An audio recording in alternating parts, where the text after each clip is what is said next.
Welcome to another episode of Out of the Blank Podcast. I'm here with Mr. Stow. It's a pleasure to have you on the podcast. Would you mind introducing yourself to everyone out there listening? My name's Edward Stow, and I'm known, I suppose, as a Jack the Ripper historian. I'd call myself that rather than I don't really like the term Ripperologist, which you may have heard before.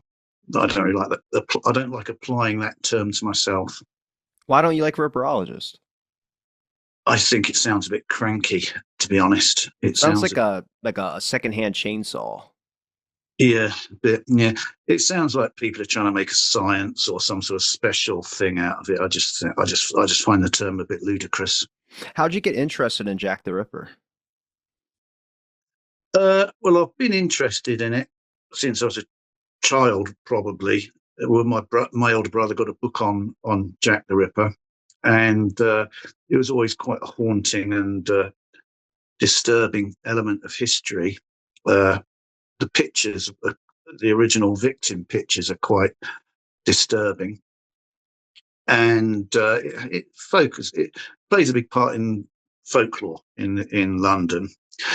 And I suppose it's because my family moved up north. We're from South London. Really, it's an area called Surrey, which is an area south of London, but London has encroached upon it, so it's part of London now, that district. And so I sort of regard myself as a bit of a sort of Londoner. And we moved north. My family moved north, and there was a bit of a culture shock moving north, and I probably developed sort of longings for London as a result of that. And the whole Jack the Ripper story is very much part of that. And I went to university. I went to the East End when I went to university. There's a part of the University of London is centred in the East End, a place called Queen Mary College. And part of the reason I chose to go to Queen Mary College was because of the whole East End history, the whole history of the East End, not just Jack the Ripper, but the whole history of the place always fascinated me, which drew me to go back there. And I ended up staying there after I graduated. I ended up staying there. I now live in Essex, which is just outside of London, and it's where everyone from Essex moves to. Sorry, it's where everyone from the East End moves to. They all move to Essex, and so it's a sort of an extended part of the East End, really. And so I was always interested in that history. About 40, the theory I subscribe to is called the Lechmere Theory, about a guy called Lechmere, believe it or not. Also known as Charles Cross, right? Yeah, yeah. But I started getting into that about 2010.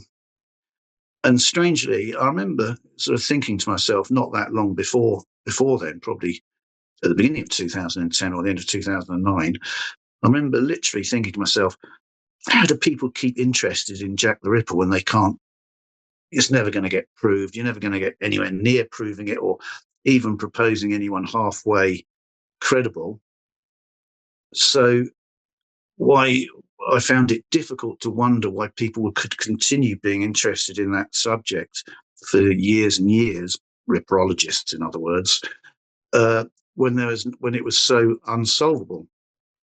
And I wouldn't say I've solved it. I'm not going to arrogantly claim I've solved it, but I would say that the Lechmere theory is the only one, in my opinion, which comes close to presenting a credible theory.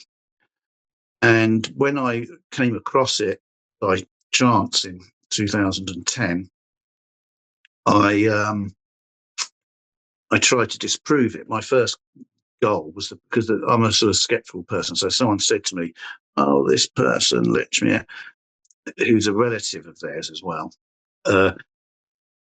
he's got to be the one. He's got to be one." And I said, bloody nonsense, and went through everything to do with him, saying, "What's this mean? What's that mean? Can this mean that? Can this mean that?" To try and disprove it, which you can pretty much with all the other suspects. You come across something that just means that you can't really proceed with them. And I couldn't do it with this suspect. So it took me about a year to go through it, doing that with a fine-tooth comb and coming up with an explanation for everything, which is effectively the Lechmere theory. which hasn't, it's changed a bit since then because little bits of extra incremental information has come to light, which always, every time a piece of incremental information comes to light, because there's lots more research due to newspaper archives, all digitized, um, where people lived, we can trace where people lived and their connections and where they had, where they would have their relatives living, and all sorts of things like that. We can trace much better now, almost certainly, than the police could at the time, due to it all being digitized on these. I use Ancestry. You know that Yeah. that. So I use Ancestry. There are other ones, and I also, because quite there's still loads that hasn't been digitized. For example, in the East End is an area of a borough of London called Tower Hamlets. That's the official name. The East End is a colloquial term for the area, and the proper name is Tower Hamlets because it's just east of the Tower of London, and it's the old name as well. So all the what were little villages in the countryside immediately to the east of what was the old city of London and the Tower of London were called the Tower Hamlets because there's lots of little villages. Now it's all heavily built up. It has been for hundreds of years, but each one of those districts is a district within the borough of Tower Hamlets. What were the little villages?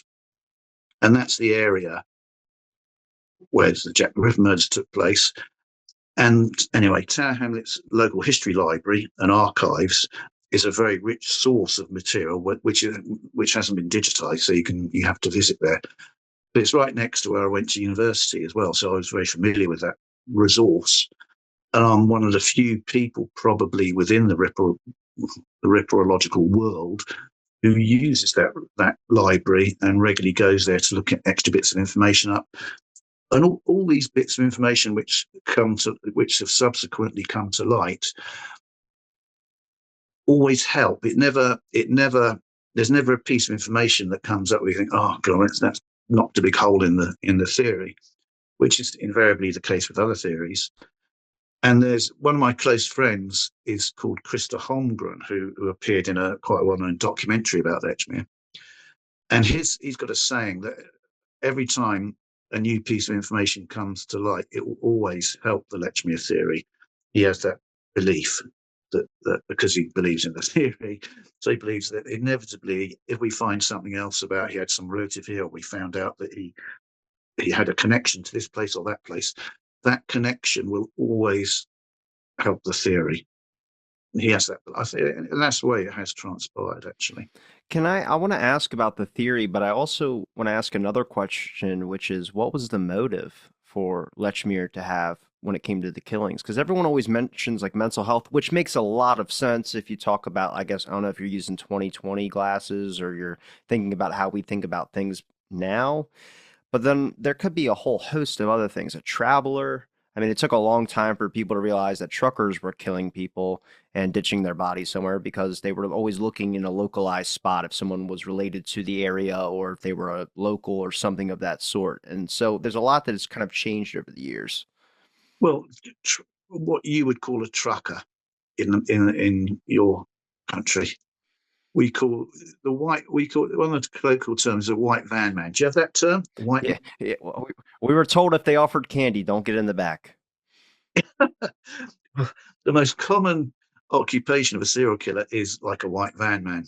Uh, and he, strangely enough, Lechmere's job was the 19th century equivalent of that. He was a cart driver who would go around delivering goods in his cart. But you said motive, but the motive of a truck driver, he's not motivated by the fact that he's a truck driver. It just makes his serial killing more easy to and less difficult to catch him. That's not his motive, being a truck driver. So if you looked at in reasonably recent cases in America, what was Bundy's motive? What was Ridgway's motive? The Green River Killer.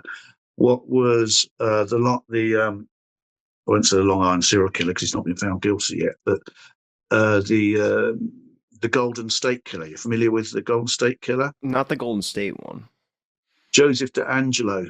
he's very recent. He was caught through DNA. He'd stopped. Many of them stopped.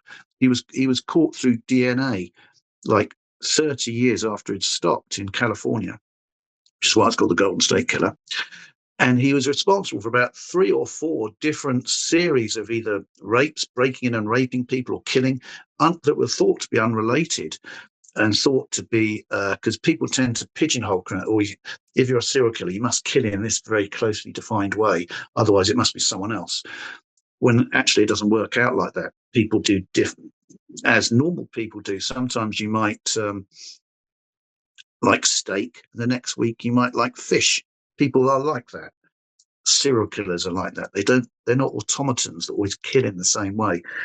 And so the Green River, not the Green River Killer, the Golden State Killer, killed and engaged in sexual deviant crime in lots of different ways. So they didn't, until they caught him through DNA many years after he'd stopped, because one of his relatives put a DNA sample through, it was something like Ancestry to trace their relatives and stuff. And that database was shared with the police. I think they do it as a matter of course, which allowed the police to find him through a DNA sample they'd kept from many years ago. Anyway, that's the Golden State Killer. But none of these murderers, Jeffrey Dahmer, what was his motive? It was because they're sick psychopaths, really. They haven't got a motive in the ordinary sense of the word, like if a crime of passion is because someone kills his wife or something like that because they're having an affair. That's a understandable motive. Or someone might kill someone to get money off them or something like that. Serial killers, 90% of the time, aren't like that. They're not with what you would easily understand as a motive. The killing is the motive. They want to kill. They want to kill and control someone. They've got all sorts of angst that they want to get out of their system, and it gives them satisfaction having that control over life and death. It's literally the killing is the motive.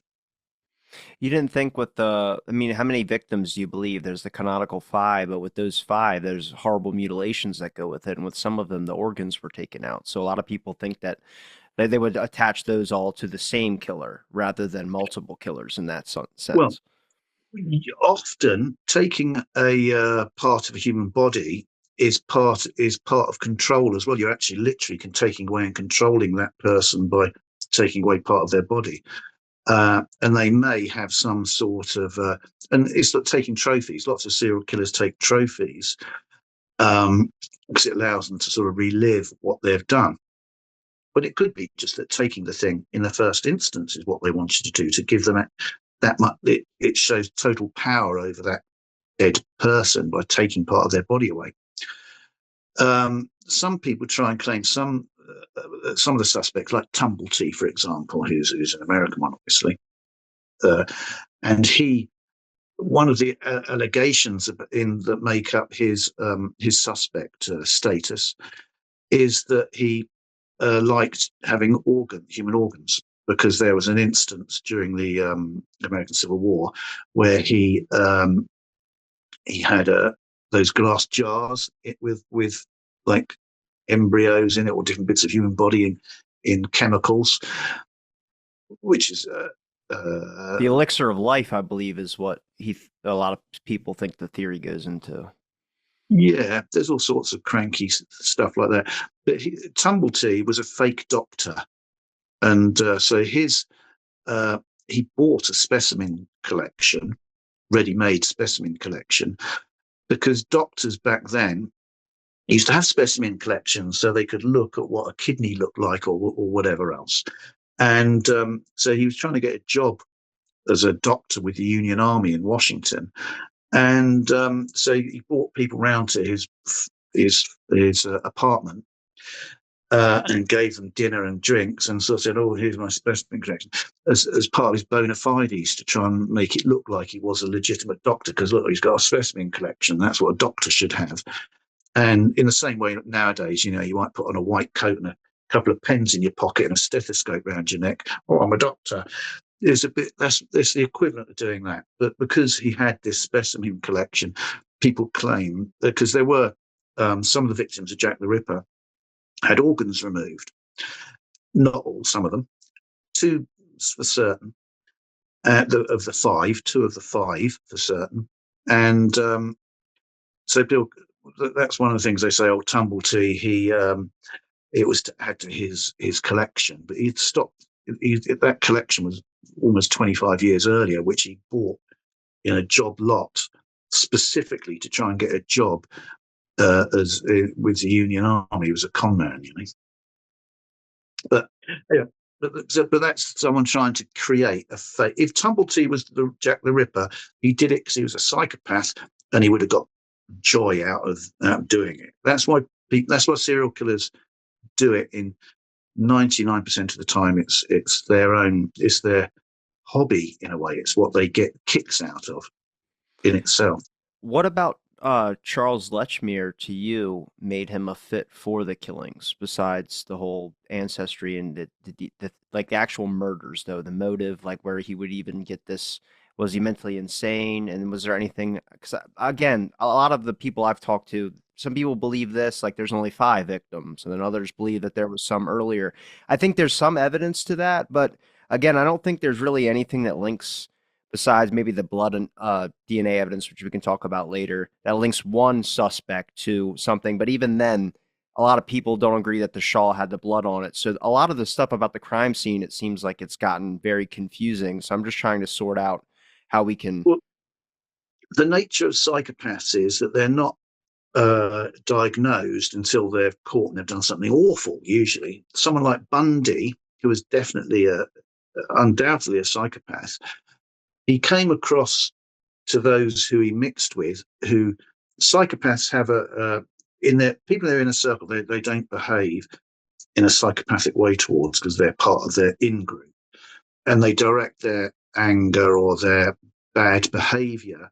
And most aren't murderers. Most are only a tiny minority of psychopaths are murderers. So they're often very good at business, but they might be very generous to their own family, their children perhaps, but behave in an appalling manner towards everyone else they do business with, which makes them often successful businessmen, for example. So Bundy was very on good terms with his sort of stepdaughter and his girlfriends, but people outside of his in group, he was terrible towards. So the people in his in group thought he was a nice, charming, very affable sort of bloke. So it's very difficult to diagnose. And when he was with these strange women who he didn't know, he obviously turned into some sort of beast.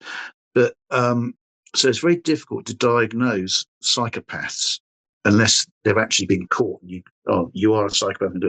So going back to Lechmere, if he was guilty, he would have had to have been a psychopath. But there's very little that you can draw on from what the little we know of him. He was a working class man. Working class men in 150 years ago, how much do we know about any working class man's life? Virtually nothing. It's just the nature of things. So I can't prove he's a psychopath, obviously, beyond saying that if he was guilty, he would have had to have been, and that would have been his motivation. And you mentioned mental illness. Being a psychopath is obviously a form of mental illness, but it's not a form of mental illness, as I just said, which is readily identifiable. People who are overtly mad aren't psychopaths. They're people with all sorts of other personality disorders. And at the time, the police had this idea that the killer must have been some sort of beastly madman that was going around acting mad all the time. But that's never the case with serial killers. Possibly you might be able to find one or two that behave like that, but it's pretty much doesn't happen because and particularly in this case, where there was a huge hue and cry going on because the five murders happened in quite a short space of time, which caused hysteria, and the victims wouldn't have gone off with someone who's overtly mad. The victims by then were sort of on their guard. So the person who did it had to be someone who came across as being plausible and harmless. I want to ask because I get a lot of my information from Casebook on the Jack the Ripper case. I think there's a lot of good documentation and information on there. And then there's a forum as well too. But I think it was put forward by Dr. Forbes Winslow, who gets depicted in like a magician's outfit in one of the police sketch or police cartoon things as being the one that put forward the whole mental insanity thing. And then it turns out later he was more kind of attracted to being front of the press and kind of patronizing his own theory and that he can solve the Yeah. case. I don't know. Um, I don't think if you read the very first press reports, they were immediately talking about it being the culprit being a completely insane nutcase. That was very early on. He may have put it forward in a more articulate manner, but that was what the press was saying from the word go. Sir Robert Anderson, the head of the CI, the Criminal Investigation Branch of the Scotland Yard, in charge of the detectives, thought it was a madman, and it was very common for people to think that. A lot of the police in their memoirs said they thought it was a madman. That was how they thought it must be, because they couldn't understand how a normal person, someone who's seemingly well adjusted as far as anyone's concerned, could do such a thing. But that's unfortunate. Look at the case of Rex Heuermann, who's he's not been he's arrested, isn't he? He's being held for the Lion serial killer case. A totally outwardly normal, successful businessman with a family. No one blinked an eye at him. That's usually the case. When you mentioned Anderson, did you think he was a help or hurt to the whole police investigation? Obviously, there's that situation that happened on Gould Street, if I'm saying that properly, where Well, there he was. wasn't responsible for that, to be fair to him. Although, in my opinion, Anderson was an imbecile. He he wasn't a trained policeman. He was appointed. The senior ranks of the police in England or in London weren't policemen. So Anderson was appointed just about as the Whitechapel murder started in August, just by luck, or fluke of happenstance. And he immediately went on leave of absence because he felt he was a bit run down. So he before he even started his job, he went off to Europe, I think to France, and I think even Switzerland, on some sort of mental cure to spas to get himself feeling right. And then immediately goes across the channel. These murders start happening, which is everyone saying, why aren't the police doing something about this? And he doesn't come back until pretty much until the double of the event. You got Holly Nichols on the 31st of August. Then you got Annie Chapman 8 days later, 8th of September. And then you got the double event on the 30th of September, where two were killed, Elizabeth Stride and Catherine Eddowes, on one night. We're about an hour apart. And he comes back just then and he goes, oh, and he said, this is what he said. He said, send me all the papers for these up to then 4 murders. And he reckons he read them overnight, the entire paperwork of 4 very complicated murders. He read the papers overnight, and he said something like, oh, if I'd been here earlier, I'd have solved this within a couple of days. He wasn't even a policeman. That was his first role as a policeman was when he came back from his leave of absence. And then he reckons he could have solved it within a couple of days. He was a buffoon. And he's the main person responsible for the mad Jew theory. They think because the East End was near the docks, and there was a big wave of Jewish migration from Eastern Europe going on then, from what is now Poland. And so there's quite a few Jewish people living in the East End.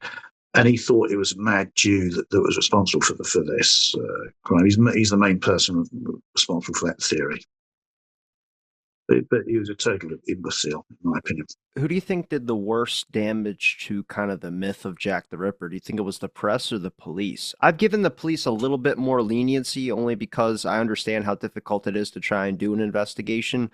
But more and more I see like there was three suspects named by one person. I don't know if it was Edmund Reed or not, who had I That think was McNaughton, Melville McNaughton, the strangely McNaughton. Yeah, named Melville McNaughton, who was the immediate person. He wasn't appointed to his role at Scotland Yard. Again, not a proper policeman. He was appointed. They appointed civilians to these upper, because of the nature of Victorian society. The police people, the ranks of the police were made up of working class people. A lot of them were agricultural people or ex-soldiers, and they worked their way up. For example, the person, one of the people below McNaughton and Anderson, a place called a guy called Donald Swanson, who became a superintendent, which is quite a high rank in the police. At the time of the Jack the Ripper murders, he was a chief inspector at Scotland Yard, and he was from a poorish family from the outer reaches of Scotland.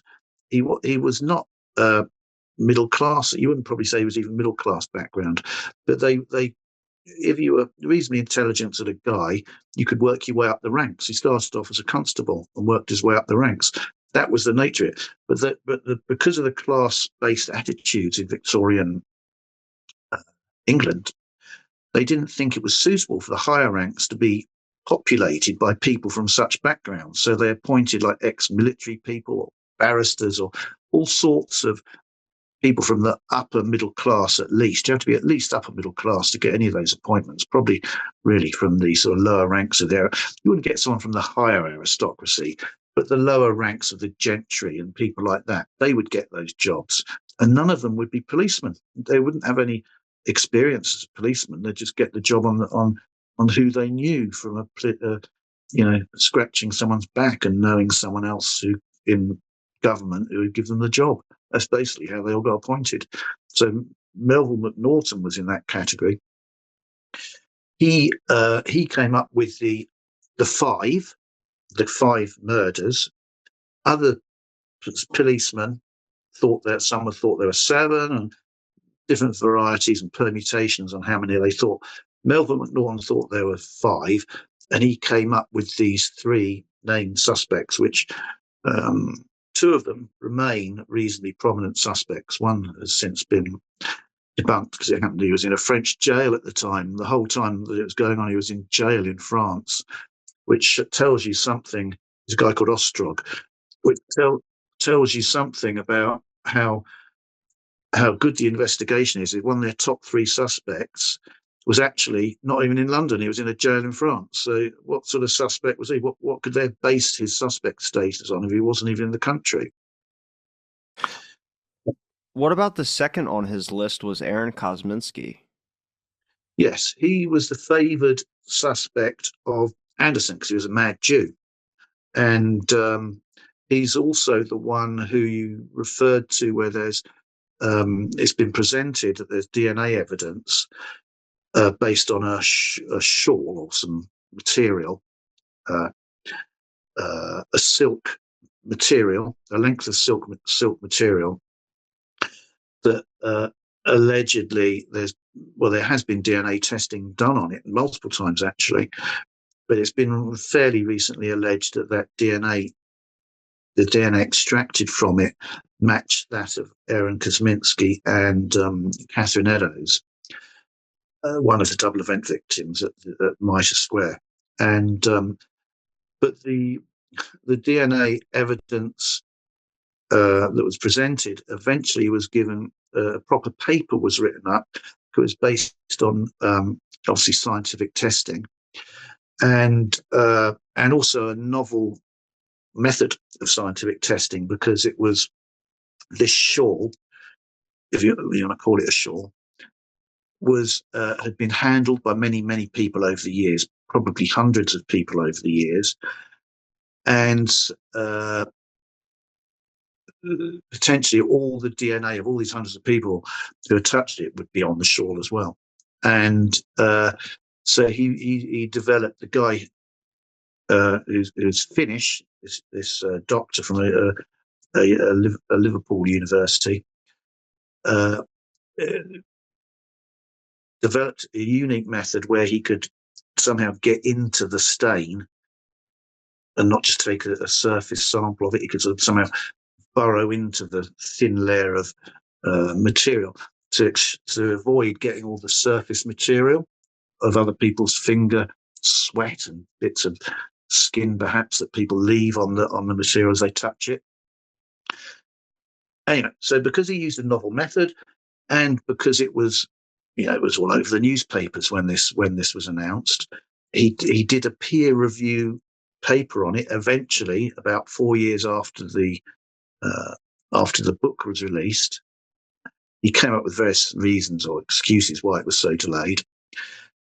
And when it was looked at by his peers in the scientific community, uh, his paper was given a warning on it, saying that it couldn't be relied on as proper evidence. If you're a scientist and you do a peer review paper, and your paper is then given a big red warning above it that this has not got reliable information in it, it's a bit embarrassing, I would say, and not something that you can use as any sort of evidence. If it was in a court case and your evidence ended up, and you were, for the prosecution, you're the prosecution's scientific witness, and your information had that on it, it would be worthless in any sort of case. And that is what's happened with the DNA evidence supposedly linking Kosminski. Most Kosminski theorists are embarrassed by and reject the DNA thing. They're not interested in it. Where did you go or who did you trust when it came to documentation to look after? Because obviously, like police reports, I mean, depends on if you think that they didn't do their job properly or they were incompetent, which I think at the time a lot of press reporting was saying that the police was a little bit tripping over themselves in the whole case matter. But I don't know, there's some certain things, like I think Scotland Yard originally named Kosminski as a suspect or who they Yeah, thought well, did it. McNaughton did. McNaughton did. The thing is, you've got the police at Scotland Yard. McNaughton, who wasn't even appointed until after the case, after the fight, a couple of years later, he was appointed. So he wasn't a policeman at the time. He wrote the report, but the police on the ground, for example, did you mention Reed? I think you mentioned Reed, Yeah, didn't you? Edmund Reed. Well, Reed was the head of the Criminal Investigation Branch, the CID, in Whitechapel. He was an inspector in charge of the Whitechapel area. You had Aberline, and some of the murders were committed in the next door area, which was Bethnal Green. The policeman there was called Helson. He was the guy who led the investigation into the death of Polly Nichols, because that happened in his area. And then you had the city as well, because Catherine Eddowes was killed within the city, and the City of London has a separate police force altogether. It's not part of the Metropolitan Police. So you had 3 different local inspectors who are interested in the case, who are looking at the case, I should say. And you had Aberline sent in to coordinate from Scotland Yard. And none of those lot thought it was Kosminski. And so if Kosminski was a credible suspect, he must have been a suspect, but to give him credibility, he must have been investigated on the ground by the police force on the ground, the constables reporting to the inspector to assemble a case against Kosminski as some sort of local Jewish guy going around Whitechapel. But none of them thought it was anything to do with anything like Kosminski or that, and just totally rejected anything to do with them out of hand, which tells you, or tells me anyway, that he was a suspect. They also checked the asylum registers. The asylums, mental asylums, had to report to, or that they got their registers, the new intake of inmates was sent to Scotland Yard. So every time there was a new batch of not prisoners, a new batch of people committed to a lunatic asylum, the asylum would send the record, we got these people just arrived. and they'd look at the list at Scotland Yard because they thought it would be a lunatic, a madman. So we should know now that it wouldn't have been a madman. But if they did think it was a madman, it's a sensible thing to do to get a list sent to you all the time of all the new intake of inmates at the asylum, which is what they did. And it's almost certainly from that list that they got the name Aaron Kosminski, because he was a Jew, B, he was from the East End, and C, he was mad. So he ticked the three boxes straight away. And there's not many. If you look at that whole period, there's not many that tick those three boxes of people who are committed to an asylum. And because the information provided by McNaughton and this guy Donald Swanson, who I mentioned, and Anderson together, essentially those three people's information really makes the Kosminski case, but it doesn't quite fit. It doesn't fit properly. Aaron Kosminski, who's the one who went to the lunatic asylum, so other Ripperologists back in the day looked at the asylum registers to try and find out if there's another one other than Kosminski that it could fit. Another Jewish East End person committed around the same time. There's not that many to choose from, and so there were one or two other names. They weren't called Kosminski, but there were other suggestions. But there's not many to choose from. But there's one of those things that that's how in my opinion, that's how the few police at Scotland Yard, not the police, it was a few senior policemen, amateur policemen at Scotland Yard came up with the name Kosminski. He wasn't the police suspect. He was the suspect of those small number who were at Scotland Yard. Did the Jewish theory come from the whole writing on the wall? Was it that graffiti? Well, or was it just anti-Semitism back at the time? A bit of both. There was a belief that murders like that couldn't have been committed by an Englishman because they're too stout-hearted and honest to do such a thing. That was essentially the idea, and it must be some sort of horrible foreigner who must have done it. That was the thinking at the time, and so that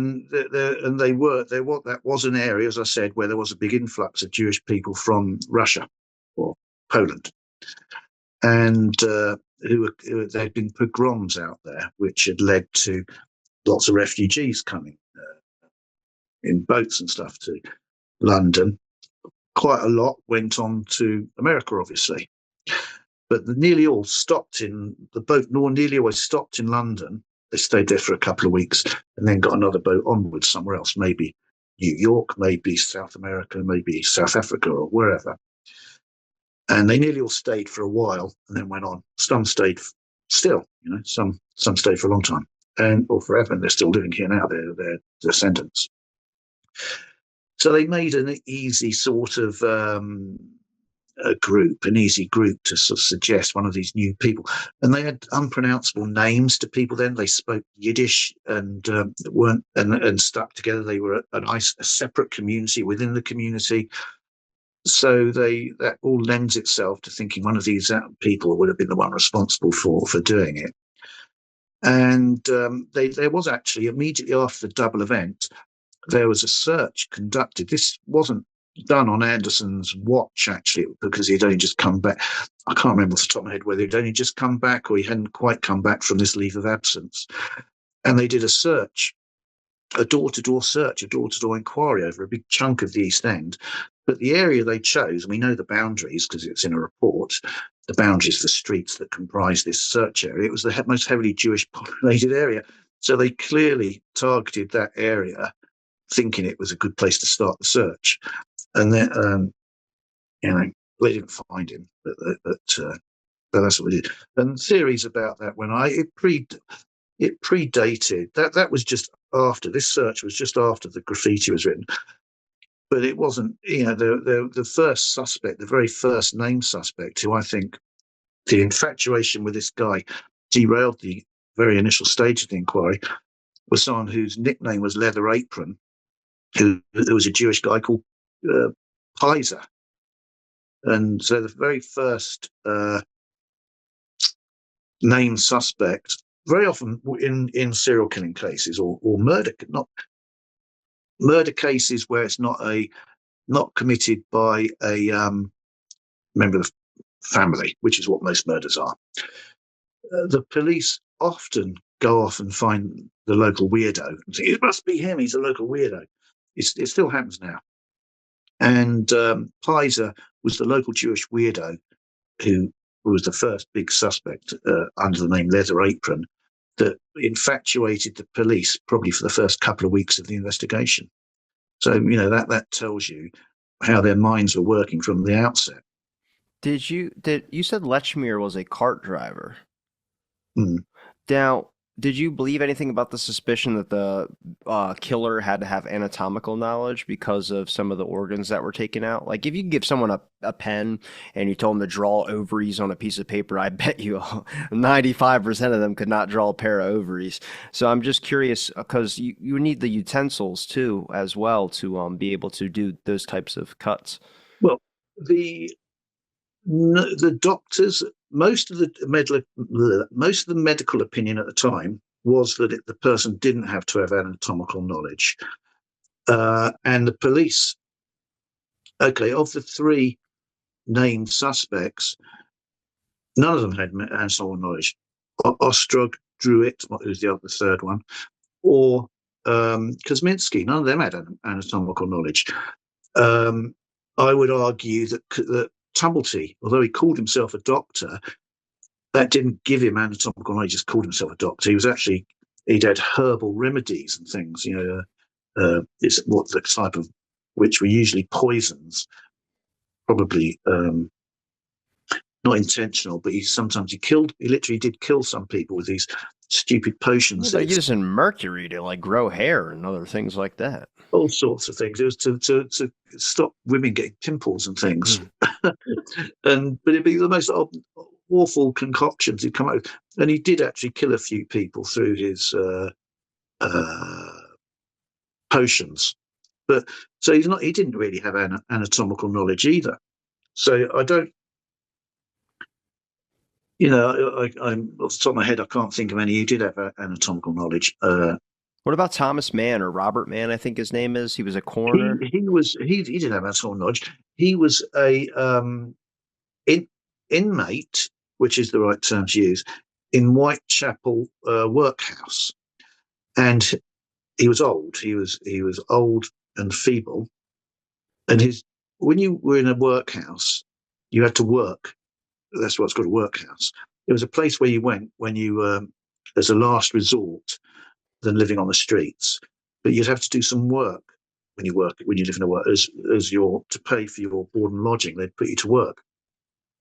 He was living there more or less permanently. Most people go there temporarily, and they give them some sort of horrible menial job, picking out bits of rope or something like that. But he was living there more or less permanently in the Whitechapel workhouse, which is near the mortuary, which is where several of the bodies were taken. And his job that the workhouse gave him was to be a mortuary attendant. It didn't give him anatomical knowledge. So when the body was brought in, most of them would just be a sudden death, or it wouldn't be a murder victim, it would just be someone who died. And they'd take the body to the mortuary, and you had to strip them, ready for maybe a post-mortem, which would be performed by a doctor, or just to be put in a coffin. But that was his job. That's the role he played in the Whitechapel murders. He was a mortuary attendant. He stripped the body. He didn't cut the body out. He may have looked over the shoulder occasionally, for all I know, of the doctor. Out of morbid curiosity. He may have done.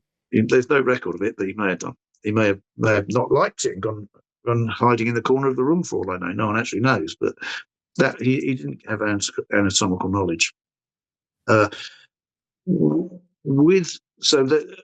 There's a lot of infatuation with this issue of anatomical knowledge now, which there wasn't really then. And but with Lechmere, there's two things. Firstly, is there was some thought that because the knife used again, you mentioned the knife was just a knife. A lot of people think, if someone has a job where they use a knife, that makes them more likely suspects. Butcher, hang them. Yeah, But people who kill people with knives in the real world aren't usually people who use a knife in the course of their occupation. There's someone who's gone down the road and bought a knife out of a shop and stabbed someone with it or cut them up with it. They're not someone who has a knife skills. That isn't how it works. In the same way, most people who shoot people aren't soldiers, apart from in a war. But most people who shoot killers aren't normally soldiers. They're soldiers or someone who uses a gun in the course of their work. There's someone who's gone and bought a gun and shot someone, aren't they? Which anyone can do. Man, you just solved the JFK assassination. This guy was a soldier and took a shot. Yeah, I was watching this. What's his name? Stone, the director of the JFK. What's his name? Oliver Stone. His newest one is probably the best one because it actually goes into a lot of the documentation, which obviously with the Ripper case, depending on where you're getting your documentation from, I like looking at police reports, and a lot of the police reports when it comes to the JFK stuff, it's not a normal investigation, and it's like in the '60s where you just kind of wonder why. I was watching a podcast with Oliver Stone talking about it the other day, but so I'll just deal with the anatomical knowledge and then I'll go on to the documents which you mentioned, actually. So with anatomical knowledge, his family were heavily involved in the cat's meat business. The cat's meat came from dead horses. There was lots of horses in London then because there were no motor vehicles, and everything was transported by horse. There were hundreds of thousands of horses in London, and they obviously died quite regularly. And the dead horse, or before it got killed, when the horse was a bit it couldn't work so efficiently because it was getting old, they would take it to the knacker's yard and kill it basically, and cut it up and use the skin, the hooves, the bones, and the meat was usually used for cat's meat. And a horse has got a lot of meat on it. So his family were involved in cat's meat. So they would cut up a horse, or a big chunk of horse, and then boil it down and cut it up into little bags and sell it off to people as cat's meat. His family was heavily involved in that. And right up until the Second World War, actually.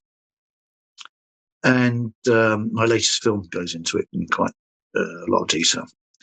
And so he had that aspect of cutting up knowledge, if you want to call it that.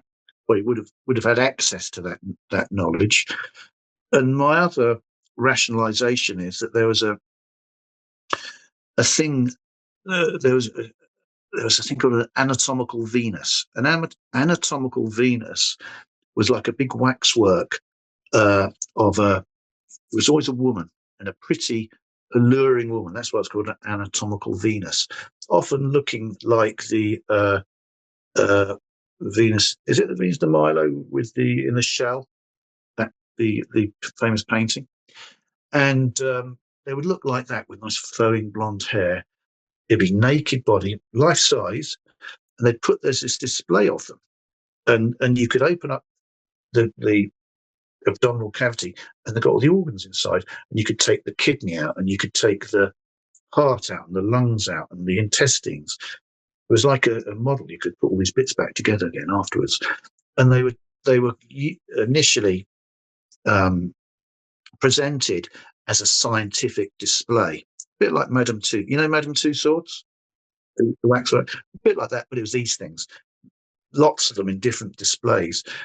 And the guy who did it, a guy called Dr. Kahn, got away with it. He was a German, and he got away with it for a while because there's a medical magazine called The Lancet. Have you heard of that? I don't know. I've heard of Maybe the it's Lancet, yeah. Yeah. And he got good reviews initially because he'd say, oh, this is to advance scientific knowledge of human anatomy and all that sort of thing.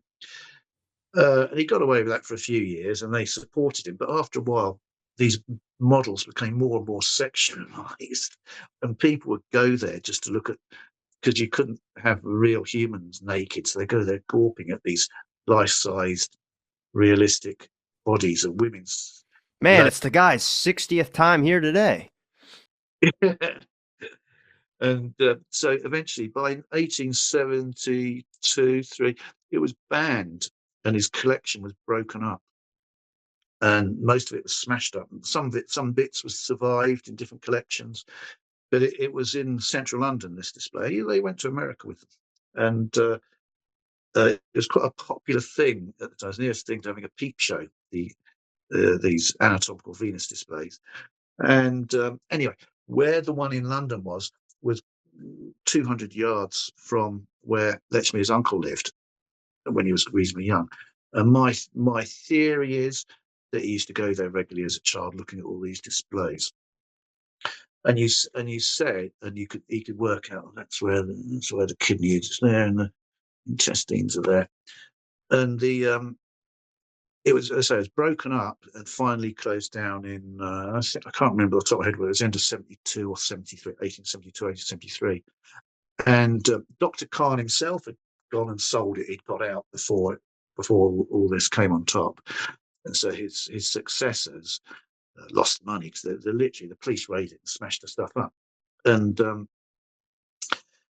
but you also said, I don't believe the 5 murders are anything like the Fullickson. I think there's about 20, and I think they started about 1873 and went on to roughly not long before 1900. I think he did it for over 25 years, and the Jack the Ripper ones are just one little sequence in the middle. So names like Francis Coles and others that Yeah, were that kind of one as well. okay. That was 1891. But the first one was someone called, I believe, someone called Harriet Buswell, which happened within months of this display being broken up. And I think that was one of the sort of triggers for him starting. And she went out for the night on her last night before she died. It was actually on Christmas Day, and was at a music hall, again about 150 yards, Leicester Square. Have you heard of Leicester Square in London? You heard of it? It's a famous place, a bit like Times Square in New York. It's one of the big squares where it's full of music halls. Now it's where big cinemas are, where they have film premieres. It's that sort of place, and it was then. And this lady, Harriet Buswell, went out for the night in this big musical. Again, it's about 150 yards from where his uncle lived. His uncle lived there. You had Leicester Square, where all these things were, this big musical where this woman went on her last before she died. And just behind was where this Dr. Kahn's Anatomical Venus display. It was still called Dr. Kahn, even though he no longer owned it. And so I think that was his first murder, which is in 1873. I've done a film about that as well. Do you think that he was just targeting women because it was easier for him than if he went after a man? It's slightly complicated. I think most serial killers target women. I don't think he was necessarily a misogynist. There's this sort of view, reasonably recent view, I think, that serial killers chose women out of misogyny and hatred for women, and or possibly prostitutes. But it's almost certainly, in my opinion, it's because the 2 favoured victims, most common victims of a serial killer, are children or women, because they're easier to overpower and kill. Often people say, if it's a serial killer, would you have turned and have fought a man? It would have been the last thing, almost certainly, on a serial killer's mind to tackle a man who would have more of a fair fight with, and he wouldn't want to get involved in that sort of thing. I don't know if that's misogynistic though, because like there's homeless people out behind my work or something at night. I have the girls leave the trash for me in the morning. I'll take out because I'm less likely to be. They won't say anything to me if I go and take trash out, but they'll say something to a girl that's half my height and half my weight. So I think that's like another thing to bring up, which is that I wouldn't call it being misogynistic. I would just call it being. No, I don't think it is. It's bullying, isn't it? I don't think it is misogynistic. Some serial killers are probably misogynistic. Now, Elizabeth Stride might have been a little different because she was a little bit taller than probably most people back then. So, yeah. But she was probably very drunk as well. But I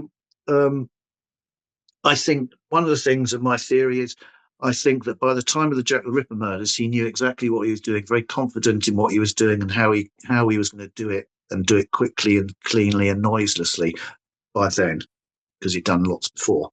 But but I don't think most serial killers probably some of them target women, ironically, because they rather like women, but are frustrated they can't get one for themselves, or something like that.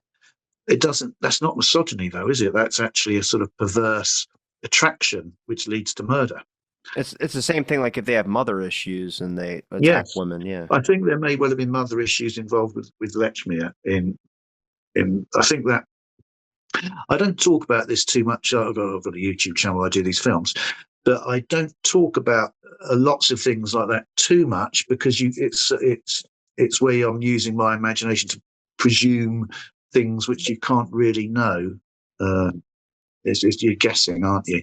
But I do think it probably was a big mother issue thing. Actually, yeah.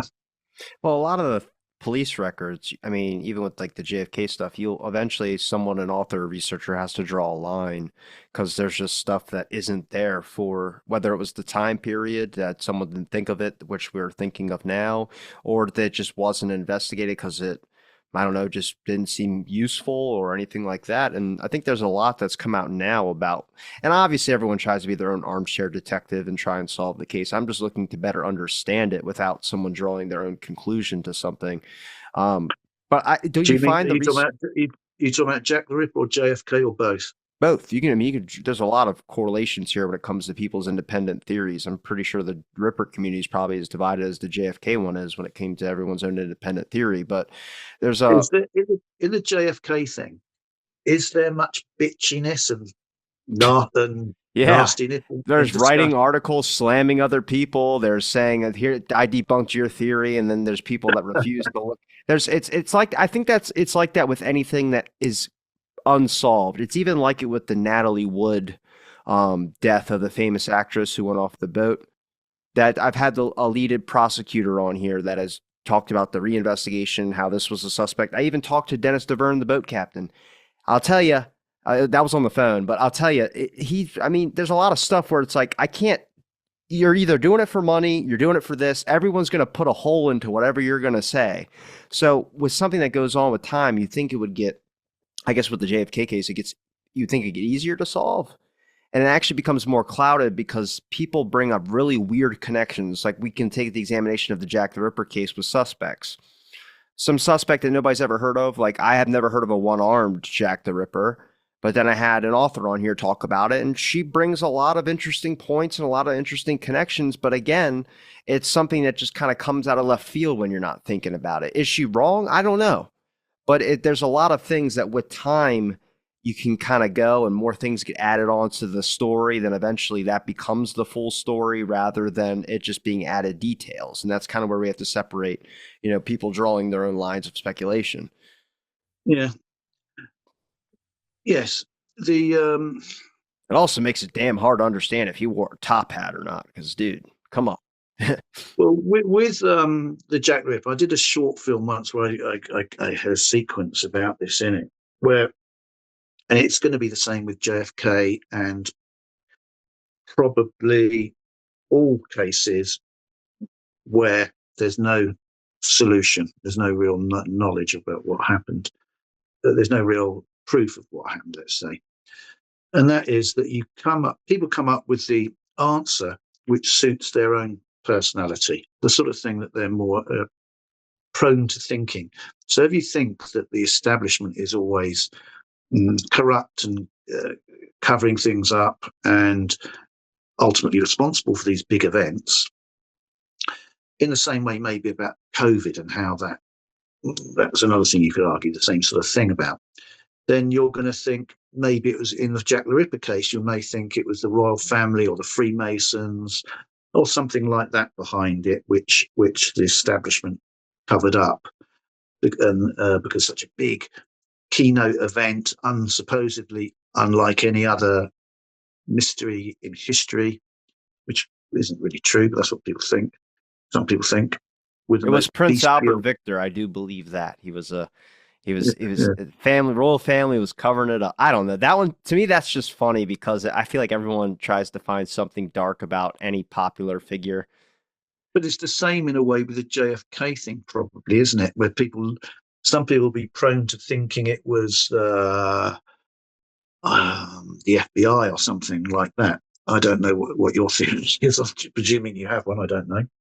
Or some people think it was, they'll think it was a government, the CIA or something, or something like that was behind it, because that's how their mind works. Other people will think, so you'll think, and some people think to do that sort of thing. I'm not talking about the JFK thing here, but for the Jack Ripper thing, the only person who could do it could be a madman. Yeah, he's totally mad. Again, that harks back to what Anderson thought. But again, in my opinion, totally unrealistic, because that's not how things work out when you actually look at these things in real life cases.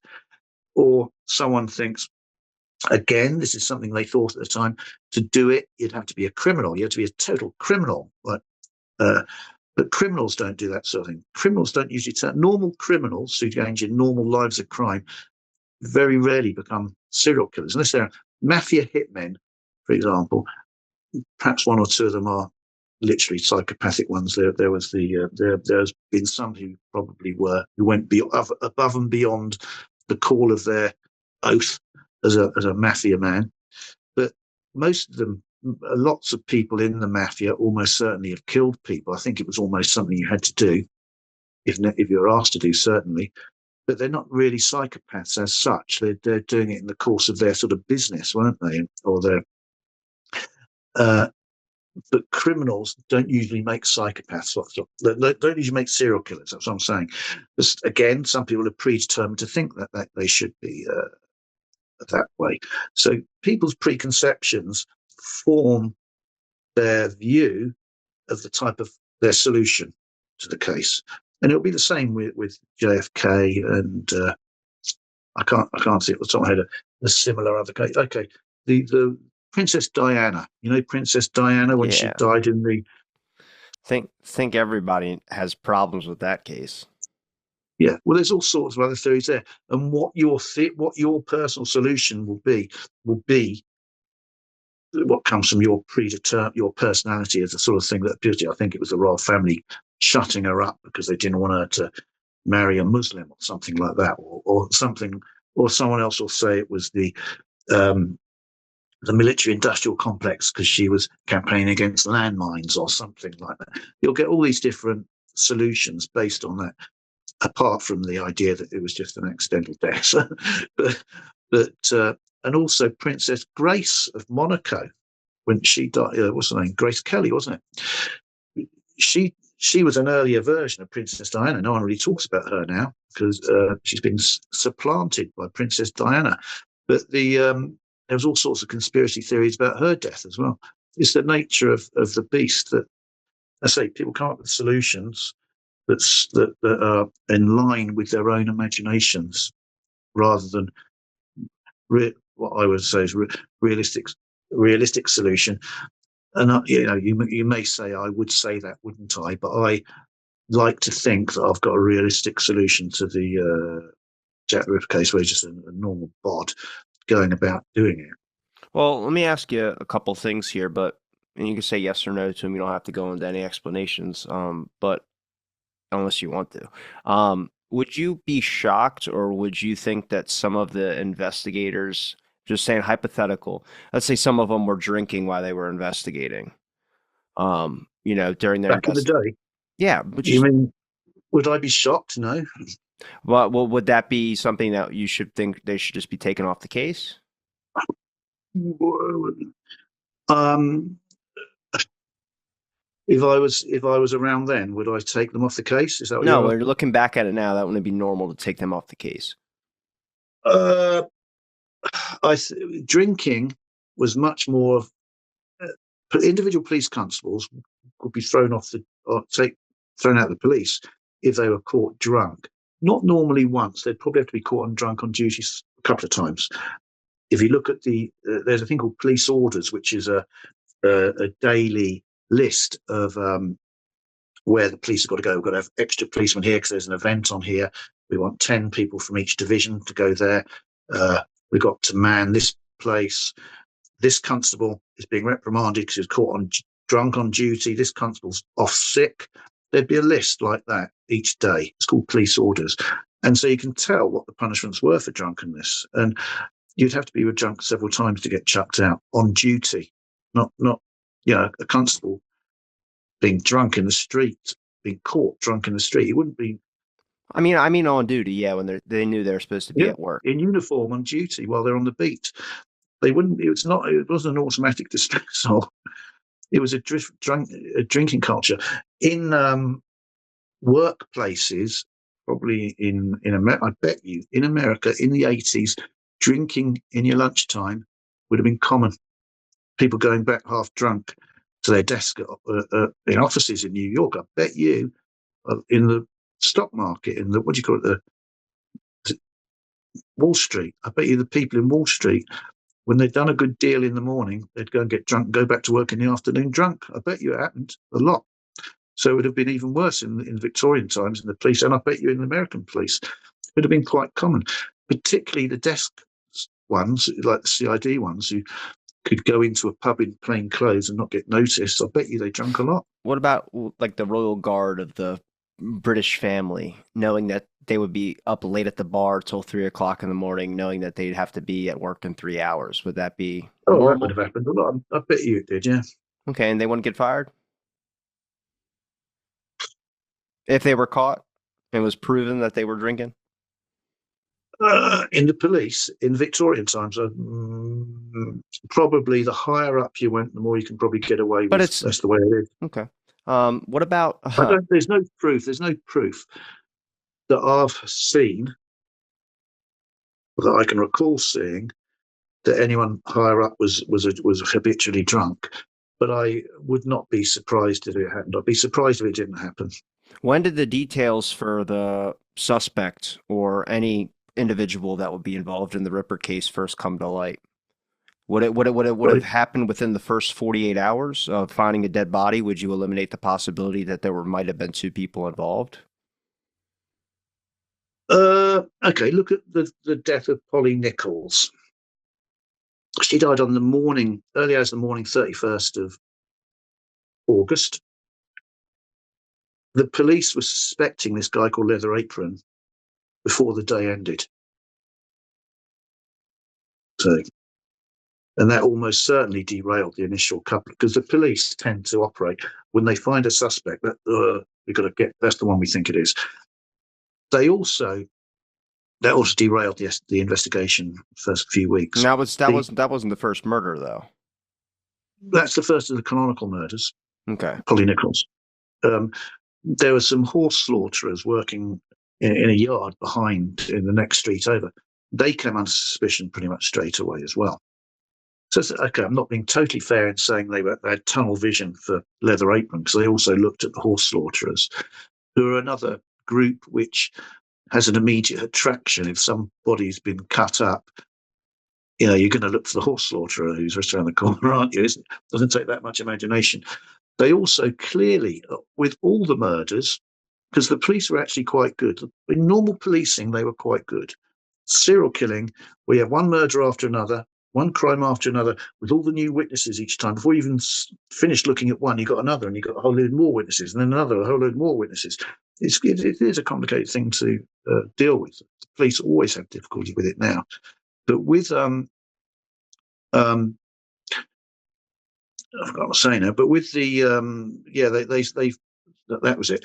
They looked at each one because they were good at solving normal domestic murders, which is what normal murders are, domestic. Again, we're saying within the first 2 days that they would eliminate just down to one suspect. Not down to one necessarily, but Okay.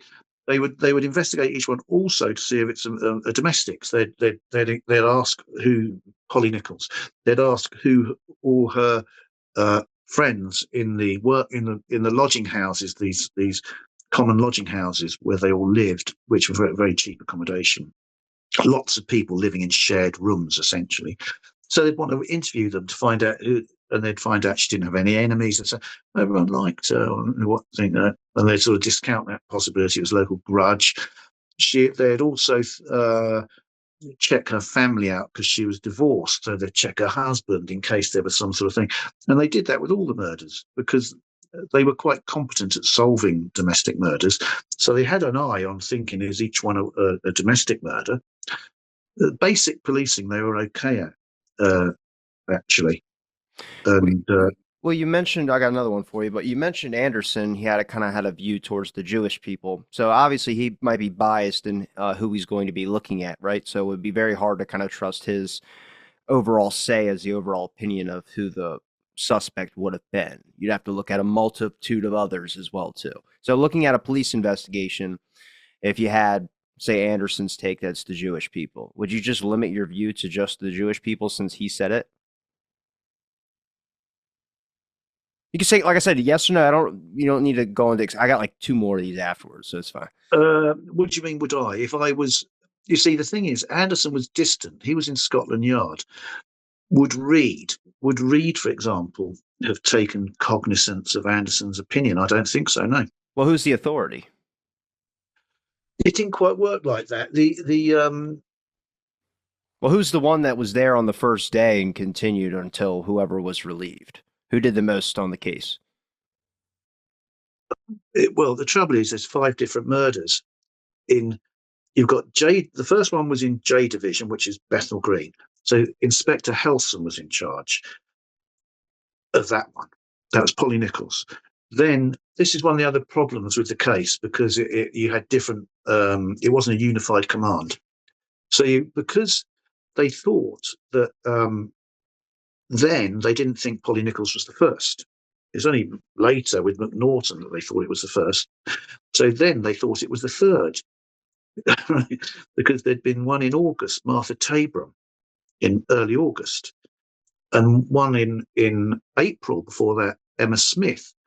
Now they discounted Emma Smith quite early on, rightly or wrongly. They discounted her, but most of them probably, it's probably fair to say that most of them thought that Martha Tabram was the first, and she was in H Division, which was Whitechapel. So to coordinate the investigation, there's 2 murders, one in H and one in J divisions of the Metropolitan Police. H was Reed, and J was Halson. That's why Aberline was brought in from Scotland Yard to coordinate between the 2 different divisions. And he was brought in the first day on the 31st, the first day of Polly Nichols was murdered. Now, Anderson discounted completely Aberline's Mad Jew theory. It's arguable also when Aberline really developed that theory. Did he develop it later, sooner or later? He wrote about it around 1900 himself when his memoirs came out. He was still serving, but he wrote his memoirs. And did he think that in 1888? Probably not. He's one of these people. This is the thing about Anderson. He liked himself a lot and had a high regard for his own capabilities. Who doesn't So like when themselves a lot? Yeah, when he wrote later, yeah, it's also people hate themselves, don't they? Well, hey, we're in a society now where you got to do positive affirmations for yourself.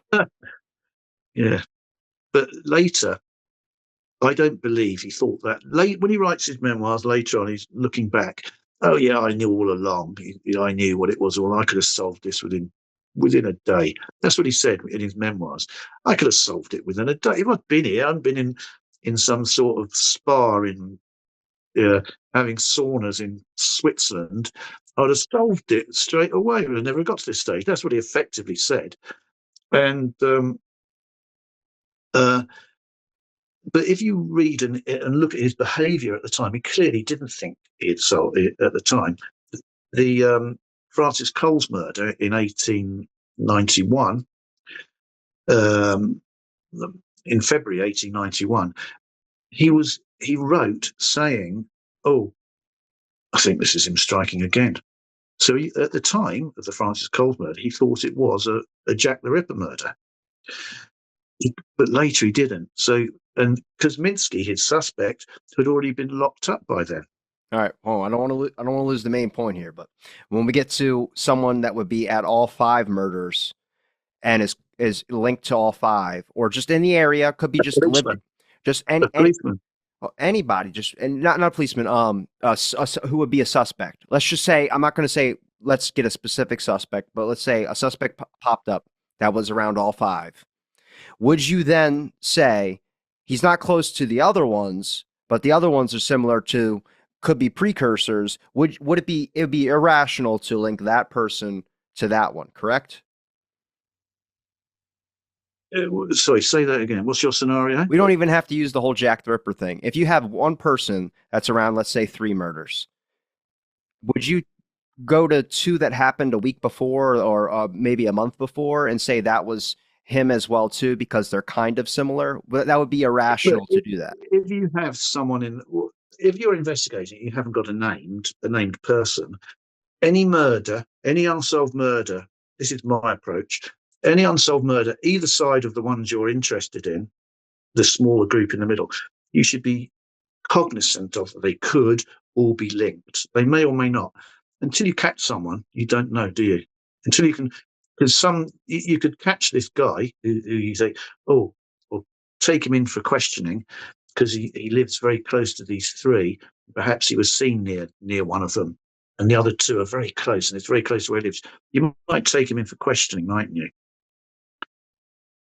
And you'd be asking them and checking where he was when the other 20 took place, wouldn't you? You'd be looking at all of them, thinking, well, I mean, he could have done all those, and you'd be just sensibly, you'd do that, wouldn't you? You'd be looking at all of them, and if you find out he was on holiday somewhere abroad on one of them, that wasn't one of them. Then, but you'd still look at the other 19, wouldn't you? Until you whittled it down to the ones you could or couldn't, and then you'd be questioning him and hope he's going to confess to as many as possible, wouldn't you? That's how you would sensibly do it, isn't it? If a suspect arrived, and I guess there was no evidence linking him to any of the crimes, but then the suspect died, and they found a bunch of evidence after the fact, would you discount that? Well, it's good. That's the case with the Jack the Ripper ones, isn't it? Because they all died. But it makes it harder. Well, there has been a case of someone who died. There was 3 murders in the early 1970s in Wales, actually, and he his DNA, again. It was through DNA. They kept a bit of the DNA from. Well, they had a sample still from these unsolved murders, and after he died I can't remember, in the 90s, and his daughter or someone related to him, someone like his daughter, gave a DNA sample, and it was such a close match to the DNA they had from these unsolved cases that they dug him up. They dug him up and did a full DNA test on him, and he matched it. So that what about let's say a letter that came out that said, I'm going to because there's you'd never get a DNA. There's nothing on, notwithstanding that shawl issue. There's no DNA to check. I'm saying hypothetical. Some suspect, no evidence, but then afterwards we got a letter that turns up. The trouble with a hypothetical letter. It depends what the letter is, doesn't it? It could be, or I'm Jack the Ripper, and then it's signed his name at the bottom. The trouble is, you'd have to get it. Are you saying this letter's been properly authenticated in every way possible? All I'm saying is that they found a letter with one of the suspects at the time. The chances are there are such things. So the chances are it's a forgery, isn't it? Okay. Because it's a lucrative business. The issue with the unsolved stuff, the 5 things I just gave you, do you remember each one? The whole police investigators possibly being drunk and then going to when they know they had to be at this investigation and they show up there. When we talk about the lead authority on an investigation, his overall say, and we talk about evidence coming out after the fact. We talk about a suspect who is in the area being linked to another crime added onto it because they are convicting him on one. It's all JFK stuff too. It's the same thing with Lee Harvey Oswald. That's why when it comes to this unsolved stuff, it makes it very extremely difficult. 9 of the 18 Secret Service members were out till 3 and 4 o'clock in the morning. That's well reported. That is in the commission reports, and nobody was fired for that. The Secret Service agents, you mean the ones running around the car at the time? Yes. Or the ones running around the car? The ones in the actual thing. You can Google that right now if you'd like and see that the 9 out of the 18. I think there's even more than that. The culture of that sort of group they're all going to be doing that, aren't they? Even Clint Hill, the famous one, said that he set his alarm when he got in at 4 a.m. He set his alarm to wake him up at 6 a.m. because he had to be on the presidential detail. He was the one in the back of the car that pushed Jackie Kennedy back into the limousine. Oswald, the evidence at the time, he was being arrested for killing a cop, by the way, not being killed for JFK. All the evidence came out after the fact. Actually, the FBI took 15,000 worth things of documentation that the Dallas police had investigated. They were supposed to eliminate duplicates, and they added more. Now, evidence came out after the fact. Also, the Walker shooting. People bring that up because he shot JFK, he shot the officer, and also he had tried to assassinate someone with completely opposite political views a few months before. He was never named a suspect. That came out after the fact. You can Google it right now. History will say that it's him. After what? Are you saying that? I'm saying when you're analyzing. Oh no. Well, you can finish your point. But what I'm saying is when you analyze something that's unsolved and something, you find these things that are just red flags that anybody would raise, whether it's a JFK investigation, whether it's a Jack the Ripper investigation, whether it's the hypothetical police work. Dallas police made the overall say when it came to the investigation on Oswald. The guy lead person, Henry Wade, who was in charge of that, sent 18 people falsely accused that had no evidence of them being convicted for that crime to the electric chair. That is well documented. That is well recorded. There's just things where people don't do the job that we think that they're supposed to do. With the JFK thing, did you have I presume there was multi-agencies involved, wasn't there? Was it not? FBI. You say it's the Dallas police, but so originally the investigation was going to be done by the FBI, but you can listen to the actual videotape of LBJ talking to J. Edgar Hoover, where he says we're going to have a rash of investigations. I would prefer your report to be the overall say, which within 48 hours eliminated the possibility of a getaway driver, even though multiple witnesses said they saw Oswald get into a Nash Rambler station wagon. That recording is on YouTube. It's on the JFK library and it's on the LBJ library. He says that we're going to have to appoint multiple investigations to do it. The FBI, if you read all the reports of witnesses that they interviewed, they didn't ask them what they saw. They asked them a list of 5 questions. Did you see Lee Harvey Oswald on November 22nd, 1963? Everyone basically responded no, besides people that worked with them. They said, I might have seen him. And then it all goes, where did you hear shots come from? Nope. The people that are recorded witnesses that did testify and had their statements changed, and they said that in the recordings when they were interviewed by press, they said that they saw smoke come from the grassy knoll. What does the document say? They saw smoke come they saw smoke come either west, north, south, or east of the Texas School Book Depository. It makes it difficult. Like I said, I'm not trying to rationalize or get you on the same page of conspiracy with JFK. I'm just saying, for me, it's always been fascinating how there's people that will side with Jack the Ripper, or they'll go with JFK. I always find, like, my Tro is the only one that I've been able to find that studies the JFK. Yeah. His theory is man. That's probably why you mentioned man, isn't it? That's why, yeah. But it's a nonsense theory, I'm afraid. But partly because man was totally he was infirm. I'll just tell you about man. He was infirm and feeble. B, he was locked up in a workhouse. You couldn't come and go as you pleased if you're in a workhouse. You couldn't just pop out and do a bit of killing and pop back in. He was under lock and key. He was let out to go to the mortuary for a specific job. Otherwise, he had to stay in. It's like it wasn't like being in your own apartment. He was locked up in a workhouse, singing for his supper. His singing for his supper was working in the mortuary. Otherwise, he was locked up in there. They weren't allowed to roam the streets if you're in a workhouse. If I'm not mistaken, I think Mai also believes Oswald did it, but I just don't think he thinks Oswald acted alone. Which I went to an event quite recently where it was about. I was just bringing up things because some things that would sound. Rudolf Hess's flight to Britain, and he was there. Someone told me he was there. I didn't recognize. Well, I just brought up some things that were suspicious that, if looking back on, you would look at. And to me, it was always just because with some of the unsolved stuff, like I said, there is a line for a lot of things. But if you the thing about the JFK assassination compared to the Jack the Ripper thing, there were thousands of witnesses, weren't there? Thousands. About 664 that the HSCA had said. And then even then, the ones that were interviewed by the Warren Commission were only like 170 something. Within where it happened, even the Warren Commission's witnesses, their prime witnesses, the top ones were the family members that weren't even in Dealey Plaza when the shots rang out. They were at home. They weren't even in the area. Again, you can read the volumes for yourself. I have. And I've documented every witness on my YouTube page as well too, and it's taken me a long time But to there do must that. have been 1,000 potential witnesses there, mustn't there? I don't know how many people in the crowd there. I'm finding new people all the time, but around 664 is the one that bothered to give testimony and the ones that were bothered to be interviewed. In the second investigation, by the way, not the first one, the second But there was one. probably 3 times that number of people there who did witness it, wasn't there? Probably 3 or 4 And times that nobody number. saw Lee Harvey Oswald taking the shot from the building. But I don't know enough about it to comment on that. Again, I didn't want to go into the JFK thing and hijack the Jack the Ripper, but I was raising the red flags. Yeah, but this is a universal point. On any event, if you had 2 witnesses, they'd give a different account of what they saw and what they thought happened. Virtually any. If it's a death, or anything, not even to be a death, it could be anything. It could be watching someone put a letter in a post box. They would give different descriptions. They'd give different. How many people? That's how the human memory works in a funny way.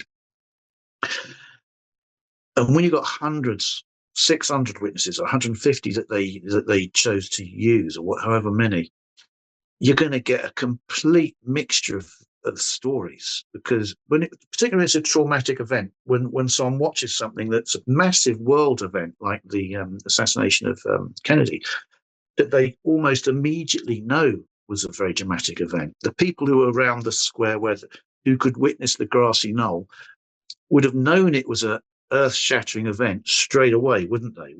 Not next morning, they knew it as it happened, that it was an earth-shattering event.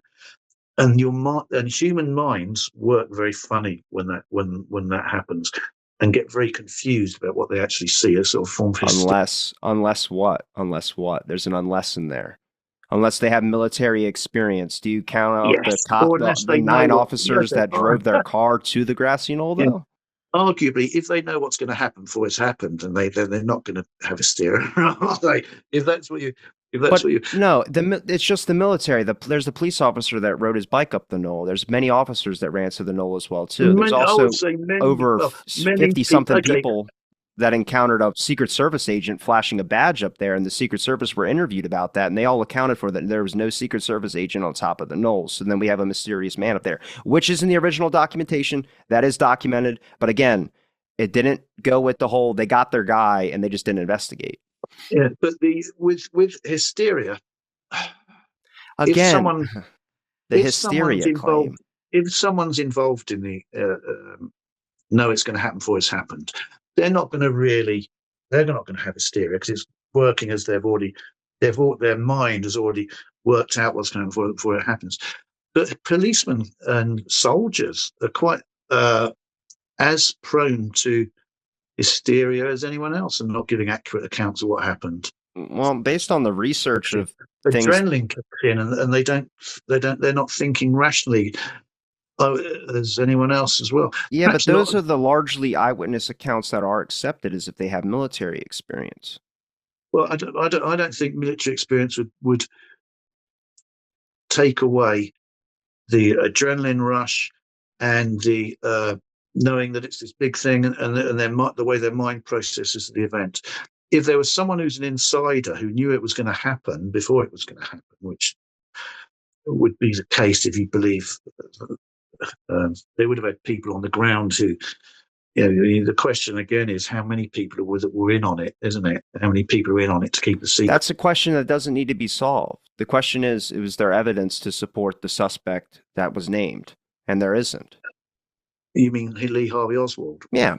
All I'm saying is that I'm not a who did it. I'm not that type of person that's trying to solve it. Like a lot of people might try and solve the Jack the Ripper, or people might try and solve the JFK thing. I'm looking at an evidence and seeing what evidence we have. You're trying to unsolve the evidence that it was, which is the same thing, that it was Lee Harvey Oswald. Well, if the world accepted Aaron Kosminski as the Jack the Ripper murderer, and every book and documentary and everything well established that it was Aaron Kosminski, wouldn't you be like, there's not really any evidence to support that it was Kosminski besides this blood splatter that's been controversial? I've done a lengthy film on that, saying that it wasn't Kosminski. So that's what I'm saying is it's not trying to undo history or unsolve it. It's just saying that if you look at the base facts And again, an investigation is done by people. People think it was 3 shots fired at the president. Well, there's the magic bullet that was found in the back of the limousine, Landis said, and put it on a stretcher. There's a lot of conflicting things later that came after the fact, but there's things at the time where the 3 bullets were all originally hit Kennedy. And it turns out it wasn't 3 bullets. One missed and hit a curb and hit James Tague in the face. And then we have another shot that missed and hit one of the above the rear view. And then the magic bullet went through Kennedy into Connolly and then landed in his thigh. It's investigations done by 3 people. If you're given 3 shots because you have 3 bullet casings, 3 shots were fired. So then you would just say 3 shots hit. Apart from the bullet that ended up on the gurney or whatever it's called, that's the bullet that went, supposedly the bullet that went through him, is it? Yeah. That's the 3rd bullet. Yeah. And the other 2 are accounted for. No. The other 2 aren't accounted for. None of them. So that's the only. We have a bullet marked and hit curb where they took a chunk of the curb and put it in the exhibit. And then we have many casings of bullet fragments being picked out of the limousine. And there's a famous photograph in front of Parkland where there's a metal bucket where they're cleaning out the limousine when JFK's in the hospital getting worked on. That was all submitted into evidence. Surely. That wasn't submitted into evidence. Casing, surely. Wouldn't that be the end? That wouldn't be the casing, would it? That would be casings of bullets that officers said they picked out and put in that metal bucket, and also brain matter. A lot of people don't realize this either, is that they found multiple skull fragments in Dealey Plaza and one on the back of the C-130 plane in the limousine when it was being transported to immediately get repaired and put right back on the road for Johnson to use. So again, like I said, there's a lot of things where the average public goes, oh, conspiracy, and then they turn away. But it's like, it would be the same thing if I just went into the Jack the Ripper case and just said it was a guy with a top hat and a magician's cane. You know what I'm saying? That's why it's like, it's very difficult to want to talk about a subject and get interested into a subject. When you wanted to talk, well, you mentioned a point about is the Jack the Ripper community like the JFK community. I would say it's probably worse, but it goes into... There's a Jack the Ripper club in this London base called the Whitechapel Society, and there's a JFK society in England as well, probably in most countries. And there was a big crossover actually between the two, and so lots of the people who went to the Jack the Ripper meetings would also go to the JFK one, which I think it was called the Dealey Plaza Society. Yeah, it's Dealey Plaza, UK. I'm pretty sure Tony Power is the guy you're probably thinking of. Yeah, I know him. I didn't know he was into that as well, but he came along into the Jack the Ripper thing a little bit after me. Well, I do know him. I didn't know he was interested in the JFK thing, but there is a crossover. Lots of people also are interested in the Jack the Ripper, are interested in the Elephant Man, for example. You know the Elephant Man? No, but I don't have the time to learn about it. My brain spread so thin pulling on to Jack the Ripper. I got so much to catch up on. The Titanic. You've heard of the Titanic? I know the different theories, but I definitely think it sank. But the theories about the Titanic, isn't there, about why it sunk? And it wasn't really an iceberg. The theories of the Ripper thing, though. Do we just say that there's all these theories and that they're all just inconceivable, even the Charles Lechmere theory? Or do you think, in your opinion, asking the wrong person for the Charles Lechmere theory? Again, that's the whole point, is that we need to have a conversation about them and not just roll eyes. And I've known JFK people that roll their eyes at the Jack the Ripper thing because to them, that's a conspiracy thing to them. Like, as it's like, oh, that's just, I don't want to get into that. That's nonsense. But then same people from Jack the Ripper, well, it's the same way with the JFK thing. It's the same thing with any unsolved Zodiac. thing. You get lots of weird theories about Zodiac, don't you? Satanism. And and what do you call it? That's in the Jack the Ripper one. Yeah. But It was a weird way to kind of bring those two together, and I wanted to ask those 5 because you don't seem like a person that's like wouldn't just be like no and then go away. You just seem like a person that would want to, okay, tell me, and then you would listen to it. But I find it's like I said, I've talked to judges and people from the Assassination Records Review Board and all this, and they've been on the show, and they'll tell you some things where you're like, wow, you're saying that, and you work for the government and all that. You kind of just have to hear it out. And then there's obviously wild things in anything, but needs to be a rational conversation as people that we should be having that we're not having about any Well, it's all, subject. you get similar types of theories also about the Twin Towers and about Damn, you're bragging them all in on this, aren't you?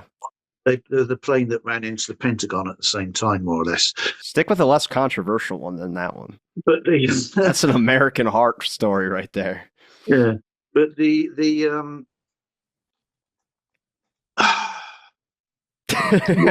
when I said to you earlier something like I can't remember what I said, but you said that doesn't matter. Why that you just want to see if it's logical that Lee Harvey Oswald was responsible.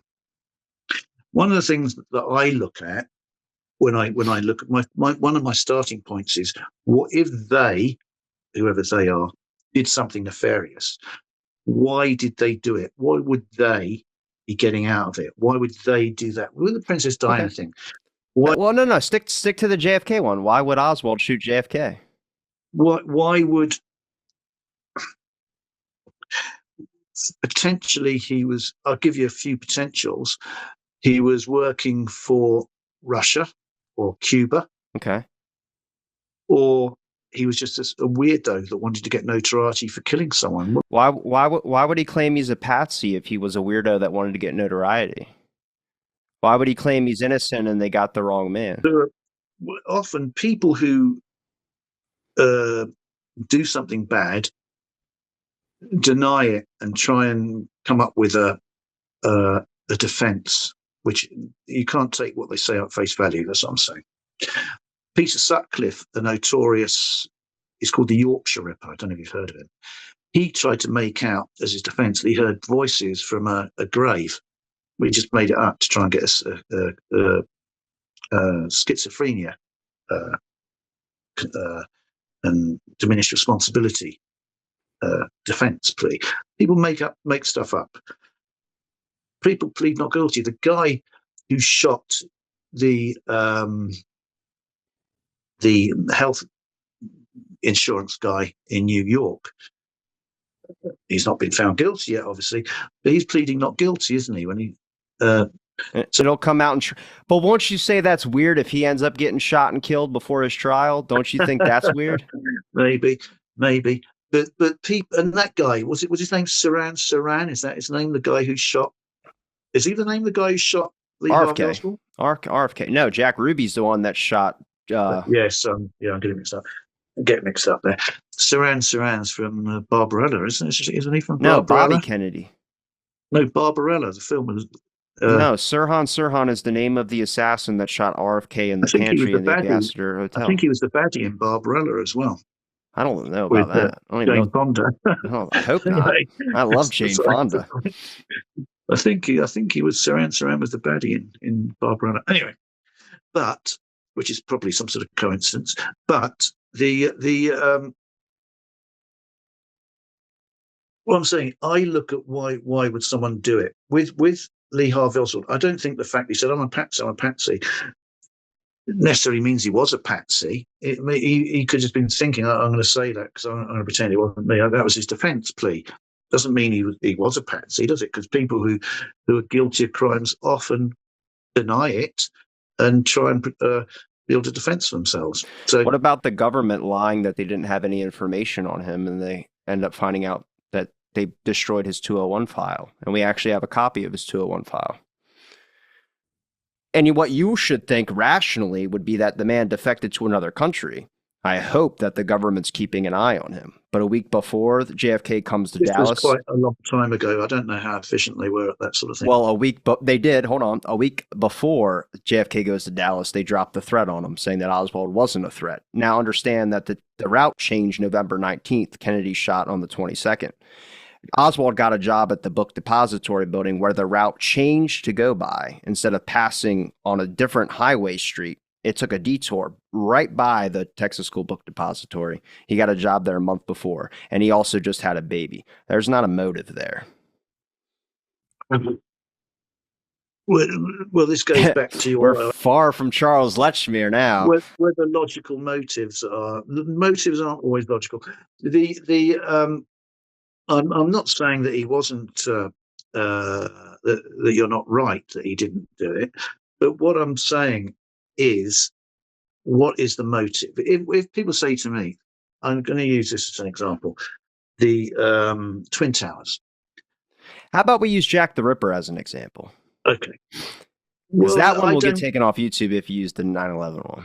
Well, you're not allowed to say that, yeah? You mentioned a few things I might have to edit, but that's fine. Oh, bloody hell. But okay, the Jack the Ripper thing. There are conspiracy theories saying the royal family did it, but it would be okay. The original um, royal family theory was that it had a logical, a pseudo logical theory behind it of a motive, and that was that Prince Albert Victor had made a woman pregnant and perhaps had gone through some sort of form of marriage, which would and had a child through this person, which would affect the uh, claims to the throne because he was the son of the Prince of Wales, so he was second in line to the throne. So his children would be third in line to the throne. So if he had some sort of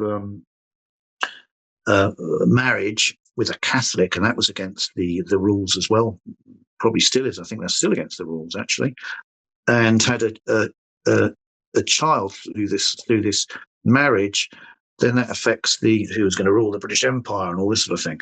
So and the theory is that they were through Dr. Gull or Professor Gull was going around killing these women who knew about it to try and eliminate the people who knew that Prince Albert Victor had sired this illegitimate, or not an illegitimate child, but a child through an unofficial marriage that would affect the throne of England.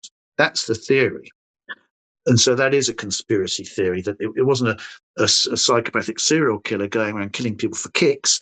It was a theory that would affect the realm. That theory affects the realm. That's why that's a conspiracy theory. There's another theory that Elizabeth Stride was killed next to the International Working Men's Club, which was an anarchist club. And the theory is that she was killed, or the murders were committed by anarchists to bring down aristocratic society as a prelude to sort of the Russian Revolution and all that sort of thing. And they wanted to destabilize society by killing these women and making the police look incompetent and to encourage revolution in the streets. That's another conspiracy theory. Which has I could go through why it hasn't got any credibility, but isn't that like with everything though, where you could just explain away everything? yes. And doesn't that happen when an investigation wasn't really done as thoroughly or well accepted? Well, often it's not uncommon for things not to be done thoroughly and efficiently. There are sufficient holes in the Titanic investigation to allow all these other theories to multiply. There are sufficient things. I won't mention the things I should mention in the United States. But there are things in the Lincoln assassination. There's all sorts of strange theories about the Lincoln assassination still. Yeah, but that wasn't just one guy. No, but that's kind of accepted. But there are still conspiracy theories about who was involved, and was it actually this person there, someone in the federal government perhaps getting rid of him. I've seen theories about that because he was too moderate and wanted to be too conciliatory towards the Confederacy and things like that. There's theories like that. There's theories about virtually everything. Martin Bormann, escaping, and the CIA facilitating the escape of Martin Bormann from Nazi Germany at the end of the war in case he might be useful to do something against Russia or the Soviet Union in the Cold War. There's all sorts of conspiracy theories, because the world is messy and untidy. And as you pointed out, lots of people who work are drunk. Lots of people are drunk and not applying themselves properly to their In work. my opinion, the Secret Service should have just been fired. The members, at least, that were caught, but I forgot what it was. Rowley said he didn't want to tarnish their reputations to their families, which I understand. Look, I mean, I don't know how common it was for the Secret Service to be drinking. Abraham Bolden, who was the Secret Service, the first black one, was locked up for speaking out about certain allegations that the Secret Service was drinking. He was putting it on Trump. That's who Biden pardoned last Well, year. I used to be in it's like your National Guard. In England, it's called, in Britain, not England, it's called the Territorial Army. And we go on exercises. And there's a macho culture. This is in the 80s. There's a macho culture where you're supposed to be able to sit up all, like those guys in the Secret Service, got no doubt. We're supposed to be able to sit up all night long until 4 o'clock in the morning, probably say 3 o'clock in the morning, be a bit more liberal about it. 3 o'clock in the morning, drinking a skin full of booze. You got up at 5 o'clock in the morning and you're supposed to be as right as rain. And if you couldn't, you were a bit of a wimp, you know? And you're supposed to, you'd obviously got all sorts of alcohol in your system. Damn, even when you're protecting like the Queen or something like that, if you had to protect. Well, but we'd be firing guns and stuff. And Well, doing that's exercise. everyone drinks and fires guns. This is America, baby. That's all we do. But that was the culture. I don't know what the army's like now, but that was the culture. It was a macho drinking culture. And if you're with the sergeant major, he's going to be the last to leave the bar, because if he leaves before you, he's admitting he's not as macho as you or something. So he's going to be the last man standing in the bar, probably finishing off everyone's drinks when they all side off, and then he'll be first on parade in the morning, telling you off if you oversleep. That's just that's how that world. It's That fair. was in the 80s. So God knows what was it like in the 60s with the all those Apparently, Dallas police it were was probably. pretty common for the Secret Service to be I bet you all drinking the heavily. Dallas police were drinking as well. Yeah, but with the issue with the Dallas police is convicting people that were wrongfully accused and them getting sent to the electric chair. That's been well recorded in Dallas history that Henry Wade was responsible for a lot of that, which is a giant problem and giant means of corruption that should have been fixed. But that's also how, if you notice in a lot of those Dallas police photos with JFK, they're all wearing like white hats. Only specific members are wearing the white hats. Those are Or like a cowboy hat, that was a like a Stetson. that was specific members that were part of a niche group in the Dallas police force that were all friends with Captain Fritz and certain things that would get off on, hey, a crime happened. You don't have a guy, you know where a gang member lives. You're going to his house and you're grabbing that gang member. That happened quite often. And that's where obviously people were wrongfully convicted. Now, they could have been wrong on something else, sure, but still not for the crime that they were punished for. That is recorded in Dallas history, pretty well recorded. But again, I don't want to go into the whole another JFK thing. My whole point was you can explain away anything, you can do a lot of things, but there's just normal stuff that raises red flags to anybody. And it's your respectful opinion and it's your position to want to look into some of that stuff. That's why when I listen to anybody's own independent theory about a suspect, only thing I can tell you is what I have with a document to back it up. I can't make that line for you. I've had both lone nutters and conspiracy theorists on. I don't really like that word a whole lot because conspiracy is real legal language, conspiring to kill another individual. But I've had police people, government people that all will give you a whole slew of different opinions. The whole point is to have the conversation about it. I think we can all stand there on that. Yeah, but with documents, a document's written by somebody, isn't it? So you can't necessarily trust a document either, can you? Then again, we get into even more conspiracy talk, which is that nothing is real. Well, Everything can be explained away. You see what I'm saying? It makes it more difficult. A document is real, but is it a reflection of truth or reality? That's the. Sadly, it's the one that the American public will accept the most is when the government says something. Mm-hmm. Even though you might suspect them of being the evil ones, it doesn't matter. People need that official in-document writing that says this, this, and that. There are some things, though, you should Google after this that I've said, and you'll be able to see for yourself that it's actually been well accepted. It's been changed. Again, it's just a lack of interest of the American public. It's the lack of interest of all people. You're taught one thing, and you never go back to it. And you learn, like, Vietnam War was a little bit darker than what they told you and depicted in movies, by the way. It just gets a little more issue-ish, when it comes to the actual event. But that's like that with anything. Jack the Ripper, you telling me the HBO documentary series that they got on Jack the Ripper, or whatever documentary series they got there, depicts it 100% accurate, or does it depict it to a person's viewpoint? Well, it's to someone's viewpoint, invariably. The difference with the Jack the Ripper thing is, okay, the Kennedy thing. Well, the difference with the Kennedy thing is, oh my goodness, we're going back to it. It has a wider political, and it's relatively recent, ramifications. Does it? Mm, Because I find people don't care about it. RFK was earlier than JFK, and the anniversary event happened, and nobody talked about it. the RFK, well, he wasn't president, was he? It wasn't illegal at the time to kill a president or anyone who was in office at the time. So technically, it was the same. The reason why it's got, well, I would say, my guess is that the Kennedy assassination in American cultural terms still rings a loud bell, surely. But the Jack the Ripper thing, no serious person. You still get people saying, "I think it was the royal family."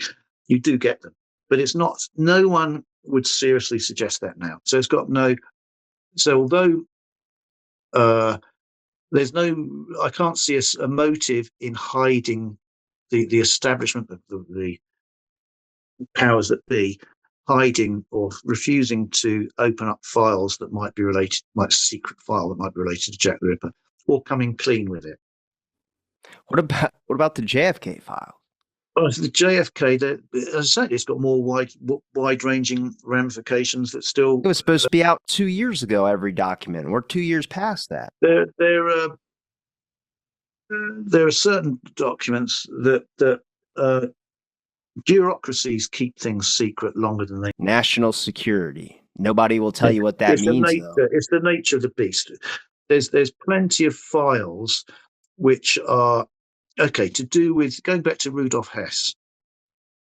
There are loads of files to do with stuff like that which have been extended their secrecy levels, so they have not been revealed, and stuff to do with potentially.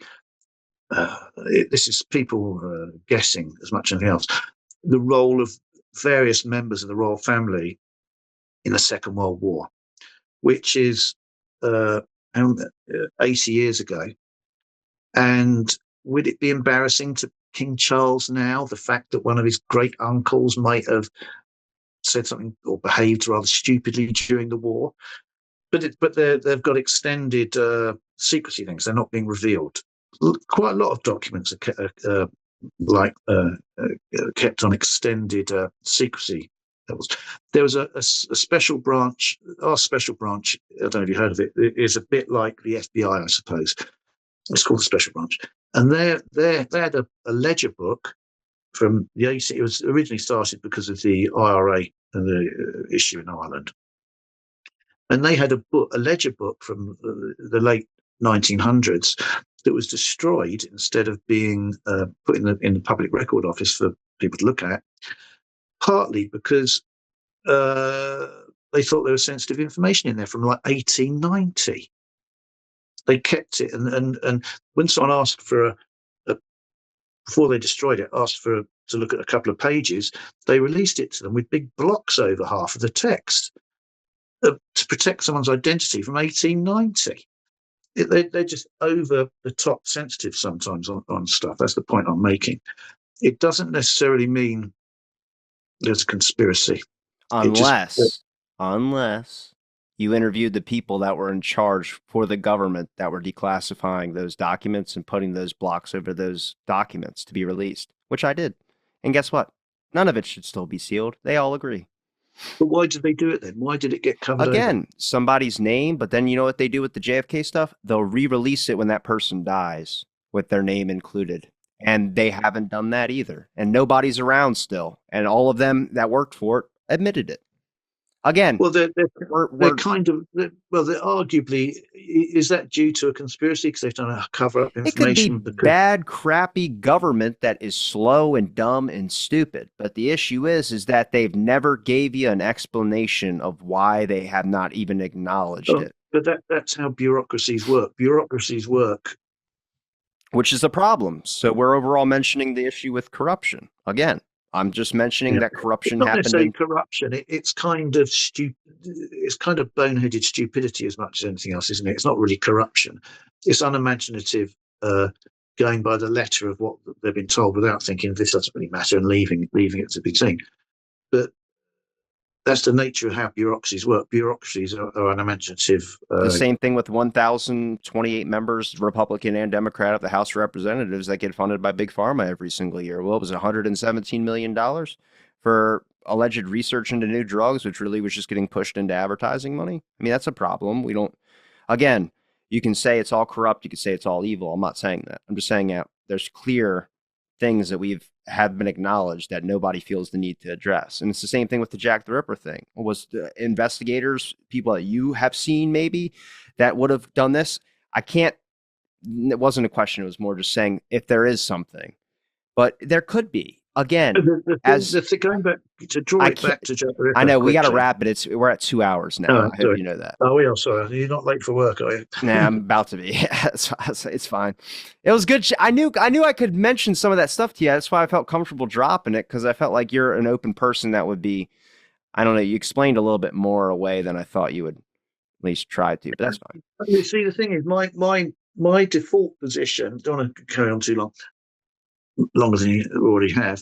My default position is that nearly always things are due to a cock-up rather than a conspiracy. That's nearly always the case. And I'm not saying that there aren't things that you would call a conspiracy. I'm not sure about the JFK thing. And maybe, there are noise. I've seen various people who say they're coming out the woodwork a bit now, because each president can look at stuff, can't they? They can look back at it if they're curious to. That Nixon was supposed to. I think that guy, what's his name? Stone. Is his name Stone? He was put in jail, wasn't he? Roger Stone, is that his name? Yeah, don't mention him though. That's like mentioning someone you can't mention. That's like mentioning. No, you can on YouTube, but that's mentioning like Satanism to a bunch of Christians. He's got white hair, isn't he? Yeah, Roger Stone. Yeah. Not the guy who did the film. The guy who was locked up or something. Yeah, he thinks LBJ did it, but I mean that's another theory too. Okay, I haven't watched the film, but I know he was discussing it with someone on I saw it on YouTube, and he reckons, I think, that Nixon told him stuff like that's what I gathered. Whether that's true, maybe he's imagining it. I don't know. I didn't watch it, but I just, that's all I could gleaned from it. And because presidents can look back at the files, you might get one who does want to. That's probably about the only way it's ever going to be solved. But then again, the file that he looks at, or she, at the future, might be a redacted file. They'd probably chuck the stuff out before he gets a chance to look at it, would they? I don't know. Like I said, it's not something I've ever tried to solve. I've just tried to get people more open to discussing, much like anybody who's investigating or looking into something that they're passionate about should just open up the conversation. Whether you fall on the side of being a lone nut or you believe it was this suspect of the Jack the Ripper case, doesn't matter. It's keeping the conversation alive. I mean, you can say that some theories can be bad, and sure, I can agree with that at times as well too. But the worst thing in the world is you want to talk about something, you're interested in something, and someone just rolls their eyes, which is kind of like the main point, because it's so hurtful, especially if your channel, you do work on documentaries. People that are interested in Jack the Ripper, or people that like the true crime stuff, they probably love that type of stuff. You probably get a whole slew of comments too. I'm not going to disregard that, because I think as content creators, we know how bad some of the comments can be.